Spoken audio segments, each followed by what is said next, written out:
Donc, bonjour à toutes et à tous. Bienvenue pour ce webinaire de lancement, donc d'un nouveau dispositif qu'ont souhaité mettre en place les élus, du conseil régional, qu'on a nommé le contrat de transformation, déchets Occitanie. Donc moi, je suis, Carole Bernard, donc je suis responsable du service, déchets et économie circulaire. Donc on a préparé ce webinaire avec toute l'équipe, du service. Notamment, donc on va commencer, donc Agnès Langine, donc notre vice-présidente, en charge du climat, du pacte vert et habitat durable, donc va prendre la suite pour vous faire, une introduction lors de ce webinaire, et ensuite donc on rentrera dans le vif du sujet où on vous représentera donc le contexte et les enjeux. Et ensuite, bien sûr, de manière plus détaillée, donc ce nouveau dispositif contrat de transformation, déchets Occitanie, où donc l'ensemble des collègues du service prendront la parole. Donc notamment Benoît Thierry vous présentera l'appel à candidature sur l'optimisation, Prisca Giraudot sur l'appel à candidature sur performance et résultats. Et ensuite, on a Naïma Moncan, donc qui a rejoint l'équipe le 1er août, donc qui est la nouvelle chargée de projet qui va suivre plus spécifiquement les projets qui se déroulent sur le nord de la Haute-Garonne, le Gers et le 65 et les Hautes-Pyrénées. Donc ça sera votre nouvelle interlocutrice sur ces territoires-là. Et moi, en ce qui concerne, donc je reprends le suivi des projets sur le sud de la Haute-Garonne et je conserve le suivi sur le Lot et le Tarn-et-Garonne, le reste de l'équipe étant inchangé. Donc de manière, vous aurez tous les contacts dans la fin de ce webinaire. Donc au niveau du déroulé, donc on est maintenant habitué, hein, au webinaire. Ça c'est donc de couper bien sûr vos micros, tous les micros sont coupés, d'éteindre votre caméra quand vous n'intervenez pas, hein, pour pas saturer la bande passante. Et on vous propose aussi de vous faire l'ensemble de la présentation et que vous puissiez poser donc votre question par écrit dans le chat. Et Naïma et Karine se chargeront de regrouper les questions. Et il y aura un temps d'échange de 15-20 minutes à la fin des présentations, pour échanger avec vous. Donc à partir des questions posées par le chat et puis éventuellement pour ceux qui veulent prendre la parole à ce moment-là. Voilà, donc je passe la parole à Agnès Langevin. Agnès, à vous. Bonjour, merci Carole pour l'introduction. Je vais être très rapide parce que effectivement, on a des temps évidemment courts en visio, donc pour laisser espace aux échanges et à vos questions. Juste pour vous situer dans quel état d'esprit nous avons voté en assemblée plénière donc ce dispositif qui s'inscrit bien sûr dans notre compétence que l'on exerce pleinement depuis 2016, de la planification, bien sûr, donc du plan de réduction et de gestion des déchets jusqu'à l'animation, la coordination et l'accompagnement des territoires dans l'atteinte d'objectifs qui, vous le savez, sont hauts, en tout cas ils sont ambitieux et pourtant ils répondent à l'urgence à la fois écologique, à la fois climatique, mais aussi à la préservation des ressources. Donc depuis quelques mois maintenant, nous avons eu beaucoup de retours de collectivités, d'élus qui évidemment nous ont fait peur de leurs inquiétudes, nous ont fait part pardon, de leurs inquiétudes relatives à la hausse des coûts de la gestion et du traitement, à la difficulté de trouver des exutoires, et puis aussi une demande, une aspiration à la fois citoyenne mais pas que, à vraiment basculer, à changer de modèle, à appliquer aussi les nouvelles dispositions de la loi AGEC, avec notamment la mise en place des nouvelles REP.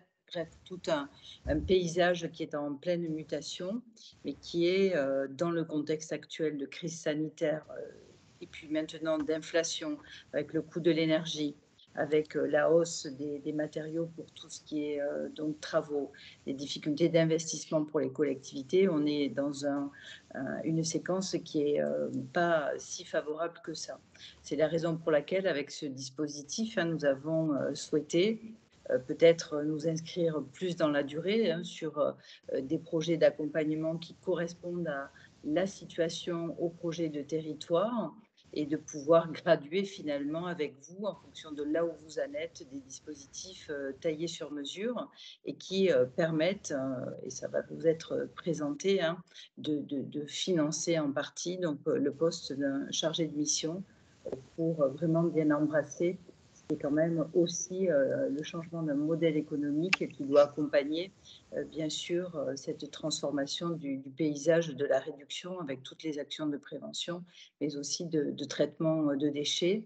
Vous le savez, nous sommes aussi très attachés et nous l'avons intégré vraiment comme fil conducteur, comme ossature aussi du plan à déployer l'économie circulaire et donc à nous inscrire dans le territoire sur cette boucle vertueuse hein, qui va bien sûr de l'impact moindre sur les ressources jusqu'au recyclage, au réemploi et bien sûr à la transformation des comportements. Donc bon webinaire et en espérant bien sûr que notre animation de ce service public, hein, les dispositifs et la disponibilité de l'équipe région que je remercie nous permettra collectivement, hein, nous permettront collectivement d'atteindre ces objectifs de réduction des déchets. Merci. Merci, Agnès pour votre introduction. Donc je vous propose maintenant de rentrer dans le vif du sujet, notamment en vous représentant, quelques éléments sur le contexte et les enjeux, auxquels doit faire face le service public de prévention et de gestion des déchets. Donc c'est vrai que Agnès Langevin, dans sa introduction, les a déjà identifiés. C'est vrai qu'au jour d'aujourd'hui, donc le SPZGD fait face à un paysage en pleine mutation, avec notamment la forte augmentation du coût de traitement des déchets liée, entre autres, à la hausse de la TGAP, la crise sanitaire hein, qui a nécessité des ajustements en termes de collecte et de traitement. Également les objectifs ambitieux de prévention, valorisation et réduction des déchets enfouis, donc inscrits dans la loi TECV, dans la loi AGEC aussi, anti-gaspillage et économie circulaire, qui émanent d'objectifs européens. Donc ces objectifs européens ont été donc retranscrits au niveau national et également territorialisés au niveau de la région.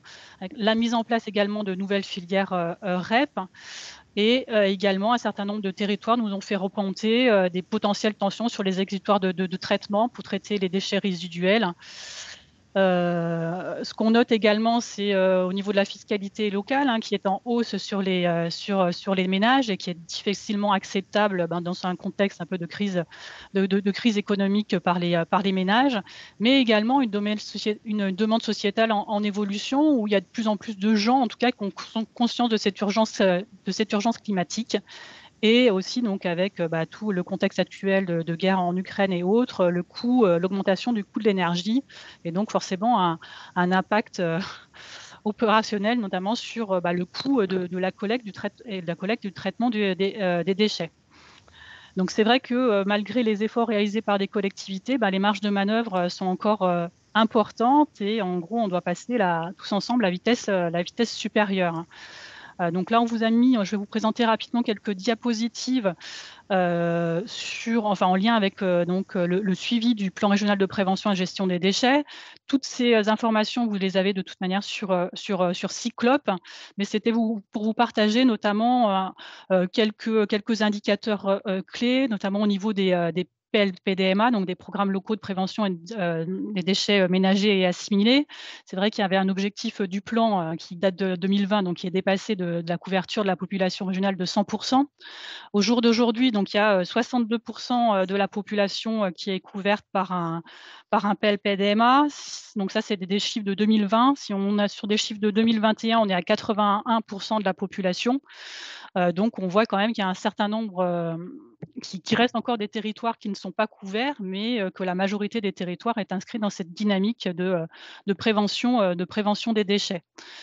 Un enjeu sur un flux important, les biodéchets, puisque en fonction des territoires, ils représentent encore entre un quart et un tiers de la poubelle des résiduels. Et c'est vrai que c'est une aberration quand même de les enfouir ou de les incinérer. Ils ont une valeur agronomique. Donc l'objectif, c'est bien de les sortir de la poubelle des résiduels. Et donc là aussi, il y a une dynamique forte en région, avec à peu près 90 territoires qui sont engagés dans le cadre de projets sur la généralisation du tri à la source des biodéchets, donc qui est une obligation réglementaire réglementaires d'ici la fin de l'année prochaine. Donc ils sont engagés soit dans des schémas territoriaux, hein, permettant de définir, de comment on va mettre en place ce tri à la source des biodéchets sur les territoires, et également dans le cadre d'actions opérationnelles, et bien sur, mettant en avant donc la gestion de proximité, de la collecte, et également des projets mixtes et des projets également plus ciblés sur, la prévention de la production des déchets verts. Autre outil, intéressant, qui peut permettre, de, contribuer en tout cas à la réduction, des déchets, au changement de comportement, et également à la maîtrise des coûts, c'est la tarification, incitative. Donc c'est vrai, donc des objectifs repris dans le plan régional de prévention et gestion des déchets, qui sont une déclinaison des objectifs nationaux, donc avec une couverture en 2025 à 2,1 millions d'habitants, soit 37 de la population. En 2021, il y a 5 EPCI qui ont mis en place effectivement la tarification incitative sur le territoire. Ça représente 4,2. Mais depuis, voilà, il y a un certain nombre de collectivités qui sont engagées dans des études de faisabilité, dont une grande, enfin dont certaines ont déjà engagé, sont en train de mettre en place la tarification incitative, sur leur territoire, et cette tarification devrait être effective d'ici 2023. Donc là, on va revoir, les objectifs à la hausse, dans le suivi à partir de l'année, 2023, et les objectifs là du plan, ce sont des objectifs qui sont tout à fait, assez atteignables, puisque notamment, il y a Toulouse Métropole et 3M, donc Montpellier Méditerranée Métropole, qui sont en train de mener, voilà, des études. Donc on peut espérer que, ça débouche sur une mise en œuvre opérationnelle, et vu que c'est, des centres de population assez importants, forcément, ça fait monter les curseurs rapidement. Mais néanmoins, il y a plein d'autres des collectivités, plus petites en taille et en nombre de population, qui sont engagées, dans la tarification incitative. Autre aussi, sujet important, qui fait, levier, sur, le volet valorisation des déchets, c'est l'extension des consignes de tri, là aussi, donc obligation réglementaire d'ici la fin de l'année. Donc là, les chiffres qu'on vous présente sur cette carte, c'est, 2021. Donc en 2021, il y avait 63 de la population d'Occitanie, donc qui pouvaient, trier, l'ensemble, des emballages. Donc l'objectif de 100 va être, atteint d'ici, la fin de l'année, puisque les territoires là qui apparaissaient en rouge ou orange, il y a des solutions, des solutions transitoires qui sont en train d'être mises en place, et qui seront ensuite effectives à partir de 2025, avec la création notamment, l'installation de nouveaux centres de tri. Également, chose aussi, importante au niveau de la région, c'est vrai qu'il y a donc, la plupart des territoires bien sûr sont engagés, dans des actions de prévention et de gestion, des déchets. Mais en ce qui concerne l'objectif des DMA, donc qui était fixé dans le plan, donc à -13 sur la période 2010-2025, et -16 sur la période 2010-2031. Donc on est inscrit dans une trajectoire à la baisse, même s'il y a une petite augmentation, hein, de 1 sur l'année 2019. Néanmoins, cette trajectoire à la baisse, elle est mesurée, mais elle doit vraiment, s'accentuer. On doit vraiment passer, à la vitesse supérieure pour, se rapprocher, atteindre en tout cas les objectifs fixés par le plan, et donc la TECV et la loi AGEC. Néanmoins, donc il y a une grande disparité entre les différents territoires de la région, hein, qui est liée, au contexte local, à l'organisation des différentes collectivités, des typologies des territoires, puisque, les DMA, donc au niveau régional, la moyenne en 2019, c'est 634 kilos par habitant par an, et ça s'étage de 370 kilos par habitant par an à plus de 1030 kilos par habitant et par an. Il y a également certaines collectivités qui sont engagées, donc au-delà du sujet, déchets, sur des sujets donc plus, économie circulaire, notamment avec, des labellisations, le référentiel économie circulaire, et les premières labellisations des premiers territoires là qui viennent d'être labellisés par l'ADEME au niveau national. Autre sujet qu'on voulait partager avec vous, c'est le sujet, crucial bien sûr, du coût du traitement, des déchets. Pour vous partager, quelques chiffres, puisque le coût 2016, rapporté à l'habitant, il est de 116 € par habitant, en Occitanie. Au niveau national, il est de 93 donc il est de 25 plus élevé que la moyenne, nationale. La gestion des déchets, leur traitement, c'est le premier poste de dépenses de fonctionnement des EPCI, hein. Donc c'est vraiment, un poste, très important. Et ce qu'on note, c'est que, 70 des tonnages et 70 du coût, en fait, est représenté par la gestion des résiduels et des déchets occasionnels qui sont apportés en déchetterie.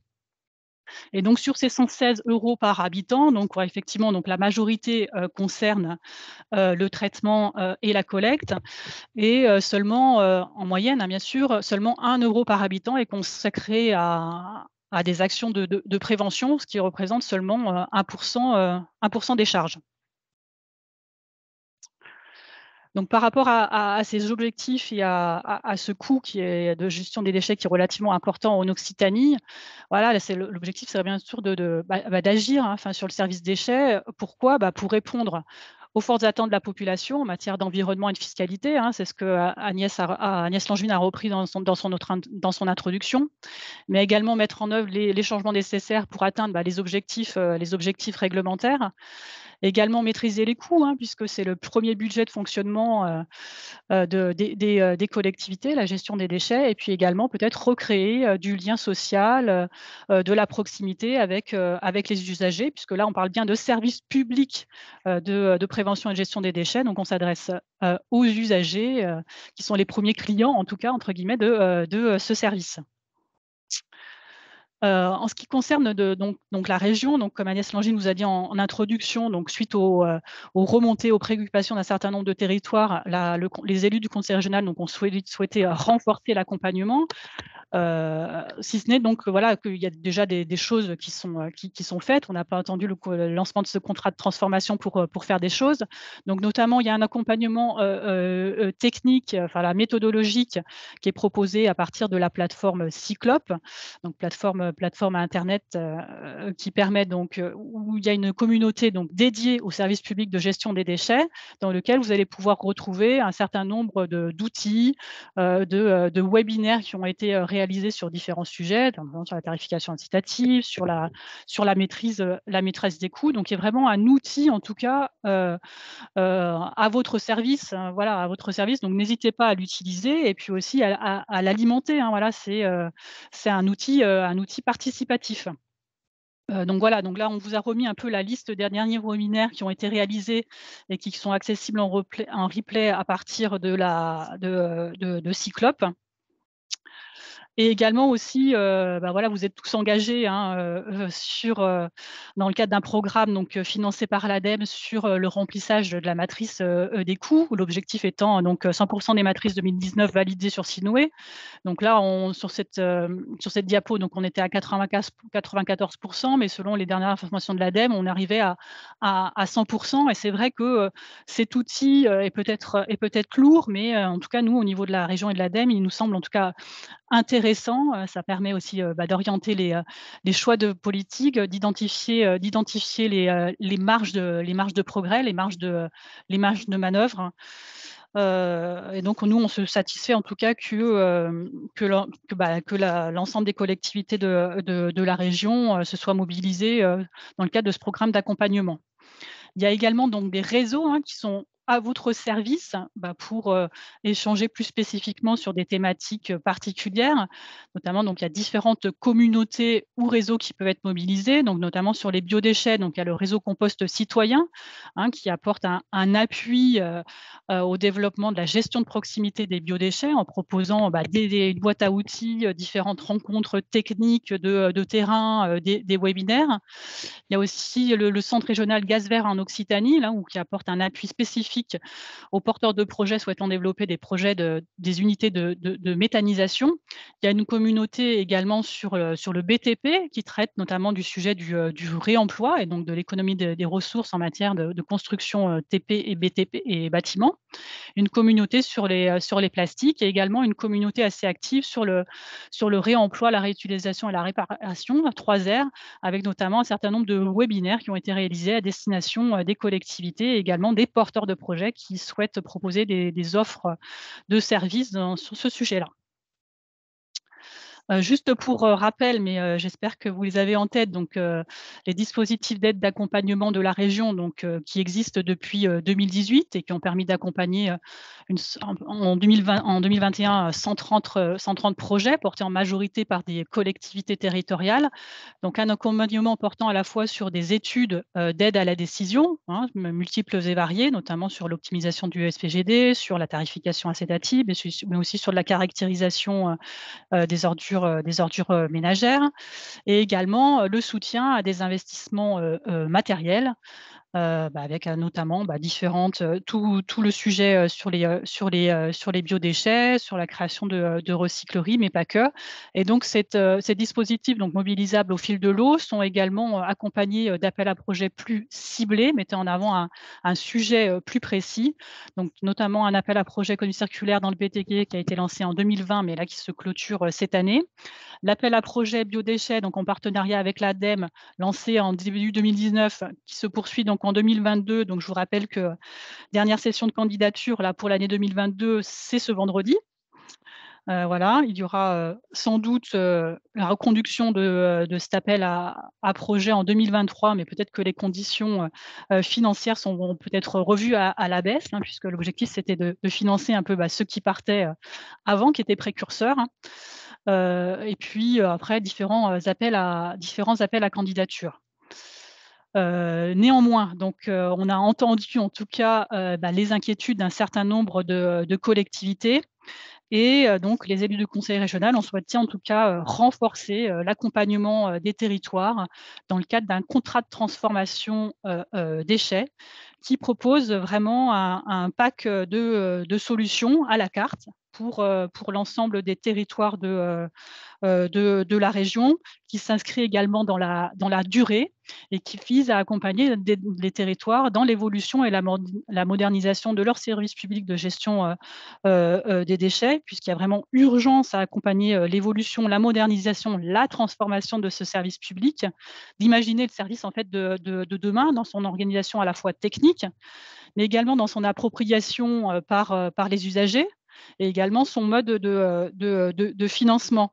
Tout ça dans une logique, d'optimisation du service, mais en incluant, le sujet de la prévention et de la réduction, des déchets, hein. L'objectif étant bien de baisser, la part des déchets, résiduels, et également des déchets occasionnels, et d'augmenter la valorisation. De prendre en compte bien sûr, les objectifs, réglementaires, et de maîtriser les coûts. Voilà, donc ce contrat est également pour les territoires un peu plus précurseurs et qui voudraient aller plus loin, également d'engager des démarches, innovantes en termes de communication, de contrats de performance, et cetera, mais on en parlera un peu après. Donc comme vous l'a dit, Agnès Langevin, donc en introduction, c'est vrai, ce contrat, c'est vraiment un engagement mutuel, hein, de la part des collectivités, territoriale et de la région, qui est basée sur des engagements mutuels, donc stratégiques, techniques et financiers, pour permettre en fait, d'avoir un accompagnement dans la durée, et d'avoir un échange périn sur la durée, pour partager, voilà, une vision prospective, un programme d'action, pour moderniser, le service public de gestion des déchets. Donc ce contrat de transformation, en fait, il s'appuie sur le lancement de 3 appels à candidature. Donc ces appels à candidature, c'est des appels à candidature à la carte. Chaque collectivité, choisit, de répondre à l'appel à candidature, qui l'intéresse, voire à plusieurs. Voilà, c'est cumulable. J'ai oublié de vous dire aussi que le contrat de transformation, donc déchets, s'inscrivait dans la démarche de contractualisation que la région a mise en place avec les territoires, hein, c'est-à-dire les contrats territoriaux, Occitanie. Et donc ces appels à candidature à la carte, en fonction, qui proposent donc des solutions donc vraiment adaptées à chaque territoire, selon l'engagement, voilà, la volonté, en tout cas l'ambition politique que se donnent les territoires en matière de prévention et gestion des déchets. Voilà, il se décline en 3 appels à candidature. Donc un premier appel à candidature, nouveaux territoires engagés, un deuxième sur l'optimisation et progrès, et un troisième sur performance et résultats. Donc on va maintenant vous présenter de manière, plus détaillée le contenu de ces 3 appels à candidature. N'hésitez pas donc à poser vos questions dans le chat s'il y a des problèmes de compréhension ou si vous avez déjà commencé à, par exemple, à compléter les dossiers de demande enfin les formulaires de manifestation, les dossiers de candidature et que vous avez des questions. Donc l'objectif, c'est bien de prendre un temps d'échange à la fin du webinaire pour répondre à vos questions. Donc, je poursuis avec la présentation donc, de l'appel à candidature Nouveaux territoires engagés pour une meilleure prévention et gestion des déchets. Donc, c'est un appel à candidature qui s'adresse aux territoires qui ne seraient pas encore engagés ou peu engagés et qui souhaitent structurer leur démarche de prévention et de gestion des déchets. Donc, l'objectif, comme je viens de le dire, c'est d'encourager les territoires qui ne seraient pas encore totalement engagés à s'inscrire dans une démarche de progrès en travaillant sur la réduction des déchets via l'adoption et la mise en œuvre d'une feuille de route donc sur la prévention, dans le cadre via l'adoption du PLPDMA, d'également engager une réflexion sur l'optimalisation du service public de gestion et de prévention des déchets, avec notamment l'élaboration et l'adoption d'une feuille de route spécifique sur ce sujet-là, et puis également d'engager plus opérationnellement des actions permettant de réduire et de mieux valoriser les déchets. Donc cet appel à candidature s'adresse à l'ensemble des EPCI à compétences collecte et traitement. Par contre, ont été exclus les communautés d'agglomération, communautés urbaines et métropoles ou les territoires qui comprennent ces intercos. Également sont exclus les collectivités qui ont bénéficié d'aides directes ou qui bénéficient d'aides directes de l'ADEME dans le cadre des appels à projets ZDZG, territoire économe en ressources ou tarification incitative. Voilà, la cible, c'est vraiment les collectivités qui n'auraient pas encore engagé ou peu d'actions en matière de prévention et d'optimisation du service public de gestion des déchets. Donc il y a déjà 14 territoires qui ont été accompagnés, enfin qui bénéficient de cet accompagnement en 2022 et l'objectif 2023, c'est d'accompagner 10 nouveaux territoires. Au niveau des engagements, puisqu'on a bien dit qu'on s'inscrivait dans le cadre d'un contrat, hein, donc avec des engagements mutuels. Donc les obligations, elles sont liées aux objectifs que je viens de vous présenter, avec l'élaboration, l'adoption et la mise en œuvre du PLPDMA. La formation du chargé de projet, qui sera recruté pour faire ce travail-là. Un suivi des coûts via le remplissage de la matrice des coûts et l'organisation de réunions de restitution aux élus et également une communication auprès des usagers sur le coût et le mode de financement du service public de gestion des déchets. Également 3 actions complémentaires, 3 engagements complémentaires à mettre en place qui sont listés, donc notamment le sujet de l'optimisation. Non, je vais me déplacer. Donc pensez à éteindre vos micros, attention, on entend tout. 3 engagements complémentaires, donc un sur l'optimisation du service public de gestion des déchets, un sur la généralisation du tri à la source des biodéchets, des indicateurs de suivi, puis après des actions plus opérationnelles en matière d'optimisation de la collecte, de tri à la source, de sensibilisation d'usagers, de développement ou de renforcement du réemploi sur le territoire. En ce qui concerne les modalités d'accompagnement, donc le soutien financier de la région, il permet en tout cas le financement d'un poste de chargé de projet, de chargé de mission prévention et gestion des déchets, donc la moitié d'un poste, c'est une aide à hauteur de 50%, mais ce qui est déjà pas mal. Donc sur 12 mois qui est reconductible une fois et puis en plus qui peut être complété par un certain nombre de soutiens complémentaires à des études et également à des outils, à l'achat d'outils de reporting. Modalité d'évaluation, bien forcément la priorité, c'est d'accompagner les territoires qui souhaitent faire pas mal d'efforts sur ce sujet-là et qui seraient un petit peu à la traîne à l'heure actuelle.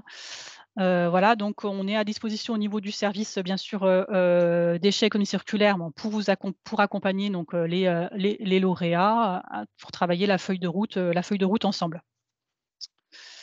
Au niveau du calendrier, dépôt des candidatures avant décembre 2022, une sélection des candidatures et un retour vers les lauréats pour travailler sur le dépôt du dossier de demande de subvention complet, donc qui est attendu pour juin 2023, et un financement des dossiers à l'automne 2023. Voilà, donc je passe la parole pour le deuxième appel à candidature sur optimisation et progrès à mon collègue Benoît Théry qui va vous présenter plus en détail le contenu de cet appel à projet. Merci Carole, tu vas pouvoir reprendre ton souffle un peu. Donc là, moi, je vais vous présenter le deuxième, j'espère que vous m'entendez bien, hein, le deuxième bloc qui s'inscrit dans le contrat de transformation, qui est cette fois-ci nouveau. L'appel à candidature NTE, c'était quelque chose qui existait déjà. Là, on est vraiment dans la nouveauté et on prend la brique suivante avec vraiment l'objectif, l'objectif de s'améliorer effectivement sur les services tout en maîtrisant les coûts. Donc les objectifs, c'est, si tu peux passer la diapo. Je ne sais pas qui elle passe, mais si vous pouvez la passer, voilà exactement. Sur les objectifs, on a toujours quand même, hein, et puisque c'est la priorité de tous, vous l'avez bien compris au travers du PRPGD et vos objectifs à tous, c'est de réduire les volumes de déchets produits. Donc, on y reviendra, mais sur le PLPDMA, la mise en œuvre d'actions opérationnelles pour réduire les déchets. Et puis derrière, donc, ça va être se poser la question et élaborer une stratégie et mettre en œuvre une stratégie d'optimisation du service. Voilà. Pour donc du coup arriver concrètement à une action, une action sur le court, le moyen et le long terme qui va permettre d'améliorer ou de maintenir un service tout en maîtrisant effectivement les coûts. Et c'est pour ça aussi que la maîtrise des coûts qui a été évoquée tout à l'heure est un outil fondamental et sur lequel on va revenir. Donc on optimise le service. Derrière, il y a aussi la finalité d'augmenter la valorisation des déchets recyclables qui peuvent être collectés. Donc, au travers de cette optimisation, on va collecter plus de recyclables secs. On va collecter aussi en déchetterie des déchets et notamment pour en bénéficier des nouveaux mécanismes de REP qui vont se mettre en place. Et donc, globalement, on va faire une cure d'amaigrissement à notre poubelle déchets résiduels, voilà, tout en répondant et Carole l'a dit tout à l'heure, à cette maîtrise nécessaire de la fiscalité, mais aussi à un enjeu de prise de conscience sociétale globale des impacts environnementaux autour de ces sujets déchets. Les bénéficiaires de ce bloc-là, donc c'est tout le monde, encore une fois, à l'exclusion des communautés urbaines et métropoles et des EPCI qui ont bénéficié d'aide dans leur démarche de mise en œuvre de la tarification incitative. Slide suivante. Voilà. Alors, les objectifs de progrès, donc du coup, qu'est-ce qui va être demandé dans le cadre de cet appel à candidature aux candidats? C'est de construire une feuille d'action sur, je vous dis, du court, du moyen et du long terme pour maîtriser du coup ce service de collecte des déchets. Donc, il faudra réécrire, enfin rebalayer les sujets de la prévention et de la réduction.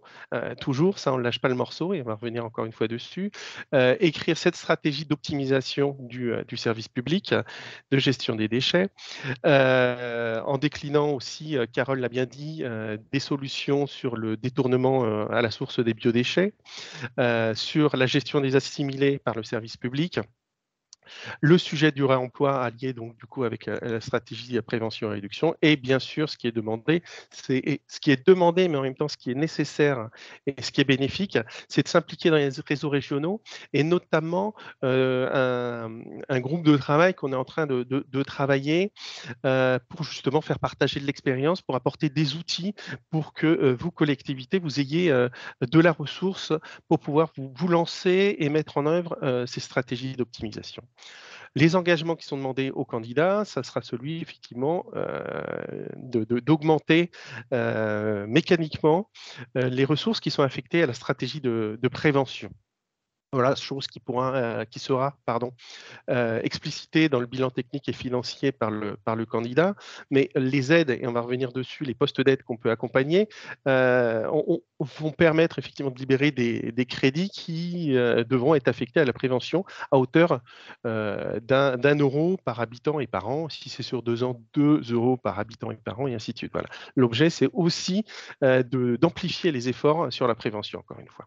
Et donc, un des engagements aussi, c'est de présenter un règlement de service de la collecte qui soit optimisé, modernisé et répondant aux nouveaux enjeux également.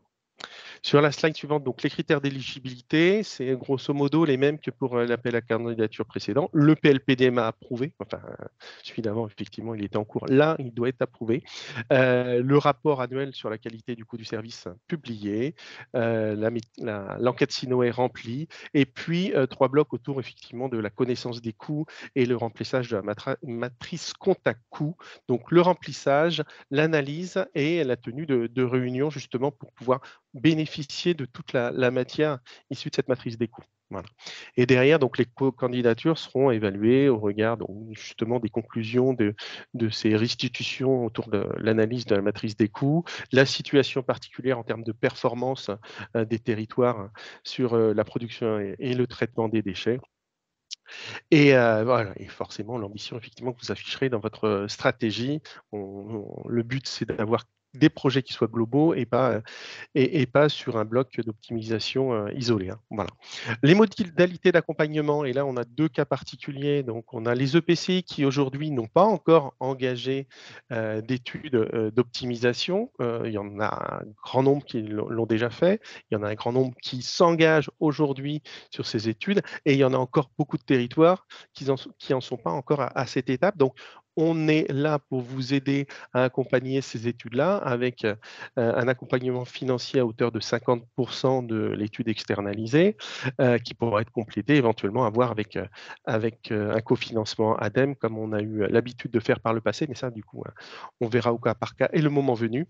Et puis après du coup pour la mise en œuvre cette fois-ci du plan d'action de l'étude d'optimisation, on va rentrer dans l'investissement avec des aides qui pourront être apportées sur des postes qui ne l'étaient pas par le passé. Et c'est là la vraie nouveauté, c'est de vous dire les déchetteries, avant, la région ne nous a jamais aidés. Le matériel de collecte, de pré-collecte, la région ne nous a pas aidés. Et là, justement, au travers de ce dispositif-là, ces postes de fonctionnement de dépenses qui peuvent être importants et sur lesquels vous avez souvent besoin d'un petit coup de pouce, au travers de cette contractualisation, on va être en capacité de vous aider. Et je vous ai dit, en contrepartie aussi d'une augmentation des efforts sur le budget prévention. Les plafonds, ils sont inscrits noir sur blanc et vous les retrouvez sur le site de la région. Pour les communautés de communes, un taux d'aide max de 20% avec un plafond global de 300 000 € d'aide. Et pour les communautés d'agglomération, toujours le même plafond, mais cette fois-ci avec un taux d'aide minimisé de 10%. Voilà. Et le reste, je ne vais pas y revenir, on l'a déjà défilé. Le calendrier qui suit, c'est grosso modo le même. Donc, vous prenez contact et là, on va vous redonner en fin de réunion les contacts de vos référents territoriaux. Hein. Donc, vous prenez contact, on regarde effectivement quel est le pavé du parcours qui peut correspondre le mieux à votre situation à temps zéro et comment on peut vous accompagner sur, le cas échéant, sur ce bloc optimisation et progrès. Et puis derrière, donc c'est de la forme classique de dépôt de dossier, de l'instruction de dossier pour un vote. Là, on n'a pas mis de date forcément, mais c'est vraiment au fil de l'eau que ça se passe. Hein. Si vous êtes prêt aujourd'hui, allez-y. Si vous êtes prêt dans 6 mois, c'est la même chose. Hein. Donc, c'est pour ça qu'on n'a pas de date arrêtée, c'est vraiment au rythme de vos engagements. Voilà, pour le bloc. Merci je laisse la parole à Prisca. On passe à Prisca pour le 3e appel à la candidature. Merci Prisca. Donc ça, sur les performances et les résultats. Donc ça, c'est pour les territoires qui souhaitent s'engager dans des démarches vraiment innovantes et performances sur la réduction des déchets. Donc là, on a 3 grands sujets pour arriver à ces objectifs donc de performance qui sont visés. Un qui est lié à la tarification incitative, à la fois de premier et de second niveau. Un qui est sur des contrats de performance. Et enfin, le 3e volet qui porte sur des actions innovantes qui sont menées pour accompagner au changement de comportement. Donc, sur cet appel à candidature, donc là, ça s'adresse à tous les EPCI à compétences déchets, que ce soit déchets collecte et traitement ou traitement.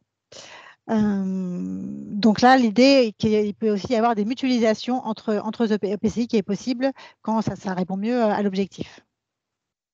Donc là, on retrouve un petit peu les différents critères d'éligibilité qui ont déjà été cités. Donc PLPDMA approuvé, rapport annuel sur la qualité du coût du SPGD de 2021 publié, bien entendu, on décale pour les années suivantes. Réponse à l'enquête collecte Sinoé et puis la matrice compte à coût N-1 qui doit être remplie et validée et qui fait également apparaître de manière claire le budget dédié à la prévention. Sur les modalités de candidature, là, on retrouve également la question de la situation du territoire en matière de production, traitement des déchets. Bien entendu, un territoire qui serait en situation de nouveau territoire engagé ne pourrait sans doute pas pouvoir accéder à cet appel à candidature. Ensuite, on a bien sûr la compréhension des enjeux de la performance et la connaissance des moyens pour obtenir des résultats en matière de prévention. Il faut aussi que ce soit réaliste et que ce soit en adéquation avec ce qui est possible de faire sur le territoire, avec le contexte qui existe. Et puis, bien entendu, on prendra en compte la nature de la stratégie qui est déployée sur la tarification incitative, assez bien au niveau du niveau d'ambition que ça a été un peu rapide. Merci. Des niveaux d'ambition et d'engagement de la collectivité. Et puis, aussi également, ce qu'on souhaite aussi avoir de manière très précise, c'est comment est-ce que les projets vont être suivis et quelles sont les modalités de suivi qui vont être mis en œuvre. Alors, donc là, on peut distinguer deux types d'interventions sur l'accompagnement. Tout d'abord, une intervention plus particulière qui est liée à la tarification incitative, avec des subventions qui sont à la fois sur les études, donc avec ce qu'on a comme classiquement sur les études, avec un accompagnement maximum de 50% et de 50 000 €, éventuellement avec des aides ADEME complémentaires. Et puis par rapport aux investissements, là, il y a deux possibilités, soit les dispositifs région, on va dire classiques sur les investissements, ou alors éventuellement des soutiens par le programme FEDER, qui est en train de se mettre en place. Donc, on n'a pas encore forcément tous les éléments très précis. Mais donc, l'idée, c'est que ce soit du FEDER qui accompagne les équipements sur des taux d'intervention qui peuvent aller jusqu'à 20% sur les équipements nécessaires, aussi bien sur les prestations d'assistance, de maîtrise d'ouvrage, communication, mais également sur tout ce qui est matériel de pré-collecte, de collecte, et puis des outils de passage à l'ATI, contrôle d'accès, etc. Et puis sur les autres types de projets, il peut aussi y avoir des soutiens qui peuvent être apportés également en subvention, notamment sur tout ce qui est accompagnement, sur de la prestation d'accompagnement qui peut être considérée comme une étude. Et donc là, on est sur 50% d'aide maximum et plafonné à 50 000 €. Également, il peut y avoir des cofinancements éventuels de l'ADEME. Donc tout ça, bien entendu, sur la tarification incitative à la fois donc, de premier et deuxième niveau. Sur les contrats de performance, donc l'idée c'est de pouvoir intégrer des objectifs de réduction des déchets dans les contrats de collecte et de traitement avec des mécanismes économiques de bonus-malus éventuellement. Et puis donc sur les changements de comportement, là on est à la fois sur les outils et sur les méthodes d'accompagnement pour un ancrage dans la durée des comportements des citoyens. Sur les modalités de candidature, donc là, on est également sur du fil de l'eau, avec un premier temps, donc également donc, un manifestation d'intérêt sur le sujet. Ensuite, on va sélectionner des dossiers qui vont être retenus, et puis ensuite, il y aura un dépôt du dossier en lui-même. Et toujours dans un échange régulier avec la région, on est de nouveau sur une question de contractualisation dans le temps, dans la durée, et pour pouvoir travailler ensemble de manière plus précise, et également pour pouvoir aussi valoriser ce qui est fait et pouvoir en parler aux autres collectivités pour qu'elles puissent être inspirées par ce qui est réalisé sur d'autres territoires. Voilà rapidement sur cet appel à candidature. Donc, vous avez dans le chat les différents liens qui puissent préciser à la fois les éléments sur les appels à candidature et puis les dossiers. Merci Prisca pour la présentation de ce troisième appel à candidature. Donc, avant de passer à un temps d'échange questions-réponses, donc je poursuis juste rapidement sur les événements à venir au niveau du réseau SPGD. Donc, bien sûr, le 5e forum de l'économie circulaire qui aura lieu le 13 octobre 2022 à la Cité à Toulouse, et également un certain nombre d'accompagnements qui vous sont et de webinaires qui sont proposés, notamment sur les biodéchets par le réseau Compost Citoyen Occitanie, mais également par le cycle ADEME qui continue en 2022-2023. Également l'accompagnement de l'ADEME sur la connaissance des coûts, la matrice des coûts, où donc l'ensemble des territoires de la région là sont mobilisés. Il y a des journées techniques qui sont organisées, des journées également de restitution aux élus. On est en train de travailler également sur l'organisation d'ici la fin de la fin de l'année, de webinaires sur l'optimisation du service public de gestion des déchets, pour partager des retours d'expérience et des outils que certaines collectivités ont déjà mis en place. Et puis donc ce que je vous ai dit en introduction, l'ensemble des supports et replays sont disponibles sur Cyclope. Donc pour finir sur les interventions, donc je vous ai remis les coordonnées là, de l'ensemble des agents des services pour que vous puissiez contacter l'agent qui suit votre territoire. Et vous aurez également dans le support qui sera mis en ligne sur la plateforme Cyclope tout de suite après la fin du webinaire, donc les liens pour accéder donc au cahier des charges des 3 appels à candidature ainsi qu'au formulaire, enfin au dossier de candidature. Voilà, donc on peut passer maintenant à un moment d'échange, de questions-réponses. Donc Naïma et Karine, je ne sais pas si vous avez déjà identifié des questions spécifiques, il y en a certaines qui se regroupent. Et puis après, pour ceux qui souhaitent prendre la parole, voilà, activez la petite main en haut de votre écran pour prendre la parole. Je vais déjà lancer les premières questions écrites. On essaie de répondre sur le chat au fur et à mesure. Mais une question sur est-ce que les agglomérations et les syndicats de traitement sont éligibles à ces dispositifs? Donc, vous avez vu au niveau de l'éligibilité, donc elle est graduée en fonction de l'avancement de l'engagement, de l'ambition des collectivités. Donc, les agglomérations et les syndicats donc, ne sont pas, enfin les agglomérations métropoles donc sont pas éligibles donc sur le premier appel à candidature, nouveau territoire engagé. Par contre, après, ils le sont sur le dispositif. Enfin, les agglomérations le sont sur le dispositif optimisation et le dispositif le plus englobant est le dernier puisqu'il est le plus aussi engageant. Donc en fait, l'ensemble des collectivités de la région sont éligibles au dernier appel à candidature performance et résultats. Également, quels sont les plafonds pour un syndicat de collecte, donc les plafonds de ces appels à candidature? Donc là, je pense qu'effectivement, c'est Patricia Vial qui a posé la question sur le CIPOM de Revel. Effectivement, le CIPOM de Revel, c'est le regroupement d'un certain nombre de collectivités. C'est vrai que le plafond donc, sur l'appel à candidature optimisation, donc il est le plafond à 300 000. À 300 000. 300 000 voilà. euros, c'est le même en fait, plafond, le même. sauf que c'est le taux qui varie suivant qu'on est amené à faire une communauté de communes ou un comité d'agglo ou syndicat. Voilà. Après, vous retrouverez effectivement toutes ces infos sur les fiches de toute façon, pas de souci. Une question, est-ce que les investissements ou les actions qui seront réalisées au second semestre 2022 sont-ils éligibles à ces appels à projets? Donc ça, c'est la règle classique des financements publics. Donc l'éligibilité, c'est à partir de la date de réception du dossier de demande de subvention auprès de la région.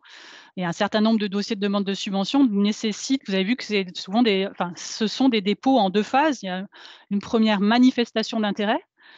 Ensuite, on va revenir vers vous, analyser votre candidature, sélectionner les lauréats et ensuite, il y aura une deuxième phase de montage de dossier et ça sera à partir du dépôt de la demande de subvention que les dépenses seront éligibles. Donc après, si vous êtes en capacité après de déposer un dossier l'appel à candidature, les appels à candidature sont ouverts depuis juillet. Il y a un certain nombre de collectivités qui nous ont déjà transmis leur dossier de candidature, mais le dossier de candidature ne rend pas éligibles les projets à partir de juillet. Ça sera le dossier de demande de subvention qui fera foi, qui sera donc déposé en suivant. Alors, j'ai une question concernant également la taxe incitative. Est-ce que l'appel à candidature est éligible pour des phases de test? Oui, après sur la tarification incitative, on peut avoir différents paliers de mise en œuvre. Donc, il peut y avoir des phases d'expérimentation qui peuvent effectivement être financées avant de déployer à l'ensemble du territoire. Une autre question également pour les EPCI qui sont déjà en RI avec un contrat performance. Quels sont les soutiens de la région dans le cadre de performance et résultats? Peut-être on n'a pas été assez... Ceux qui sont déjà en en tarification incitative. Donc, normalement, ils ont dû avoir une aide de la région si la tarification incitative est déjà opérationnelle. Donc, il y a déjà des collectivités qui ont été accompagnées par la région en 2018, 2019, 2020, etc., jusqu'à 2022.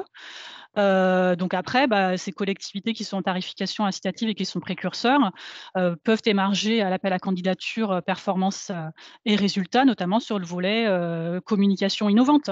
Donc voilà, il y a peut-être aussi des choses à imaginer en termes de communication en lien avec la mise en œuvre de la tarification incitative, et puis après aussi réfléchir à des contrats de performance en matière de collecte et de traitement des déchets. Notamment, voilà, c'était la question également, est-ce que ça peut être éligible aux projets sur le changement de comportement et les projets innovants? Tout à fait. Oui, tout à fait. Quelle modalité d'accompagnement financière pour la mise en place d'un marché performance dans le cadre de la PERF? Donc, dans le cadre de l'appel à projet, donc l'appel à candidature performance, donc les dépenses éligibles qui sont ciblées, c'est de l'accompagnement par des prestations externes pour mettre en place ce contrat, puisqu'on sait que c'est quand même des choses assez nouvelles, hein, qui demandent de revoir un peu les démarches dans lesquelles on est inscrit actuellement et qui nécessitent souvent l'appui d'un bureau d'études ou d'experts, que ça sert en termes juridiques, en termes d'animation, en termes techniques, pour mettre en place ces contrats. En plus, c'est des démarches aussi assez longues et qui sont engageantes, voilà, c'est plus long que de renouveler en tout cas un marché classique. Voilà, on a l'exemple du Grand Montauban là, qui est le premier, enfin un des premiers en tout cas contrat de performance. C'est vrai que le Sicoval était parti lors de la première session d'appel à projet ADEME.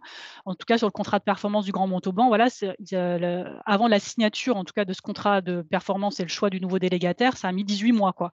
Et donc pendant 18 mois, ils ont été accompagnés par un prestataire pour travailler sur le contenu de ce contrat de performance, sur les modalités techniques, financières et puis d'animation, puisque ça nécessite aussi l'implication des acteurs qui interviennent en matière de gestion et de prévention des déchets sur le territoire, pour s'appuyer sur ces acteurs pour mettre en place des actions notamment de prévention ou meilleure gestion des déchets.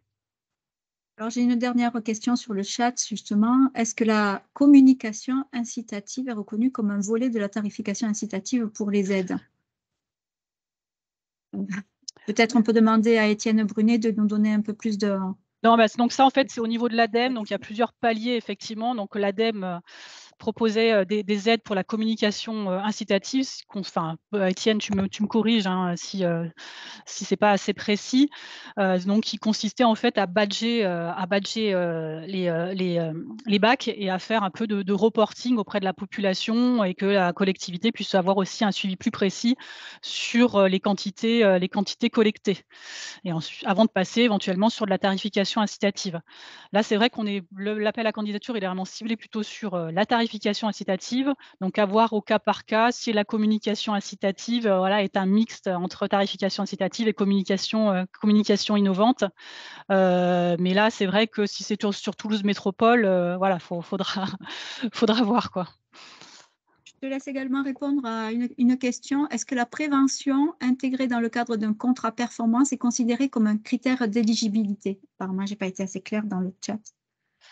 Est-ce que c'est un critère d'éligibilité? Oui, dans le contrat. Un préalable. Voilà. Oui, c'est un préalable, ouais, effectivement. Ouais, donc,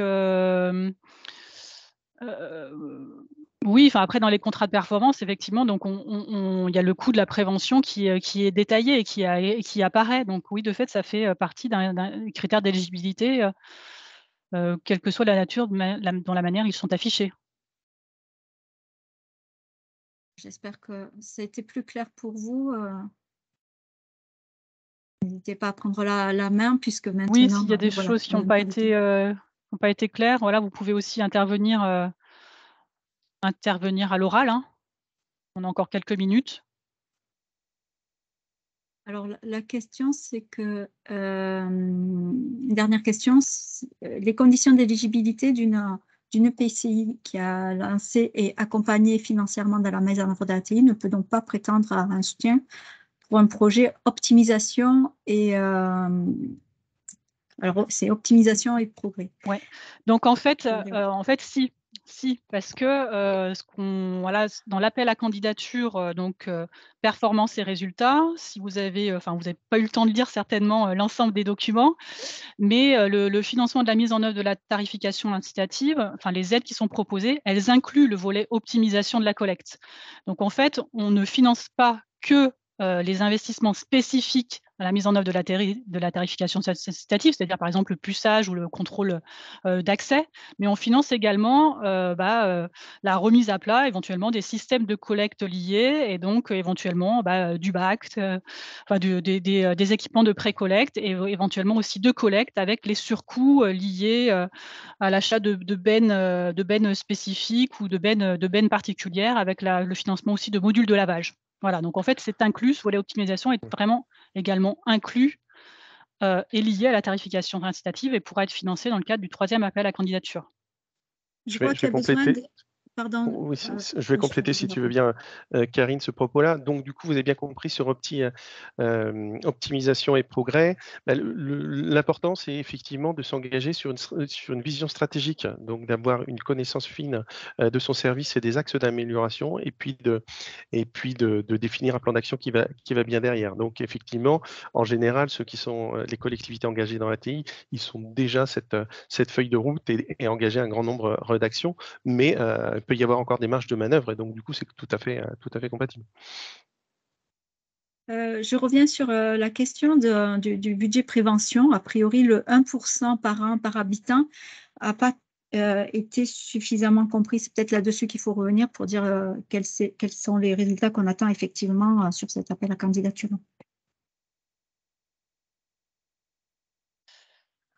Karine, tu peux répéter? J'étais sur autre chose, désolée.